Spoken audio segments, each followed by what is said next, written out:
Hi friends, today is day 21 of my 365 days natural fitness challenge. So இன்னைக்கு rest day. Why fitness? Why I am doing 365 days challenge? முன்னாடி I think that gym is for only bodybuilding. But now I am saying that it is lifestyle. Strong body not only six pack. It means more energy, better confident, less stress. நமக்கெல்லாம் family இருக்கு, responsibility இருக்கு. If our health become weak, everything become difficult. பணம் சம்பாதிக்க முடியும். If health once gone, ரொம்ப difficult.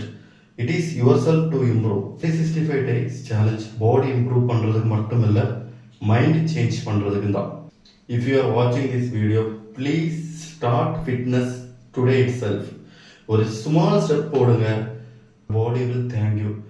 Stay consistent. See you on day 22. Bye.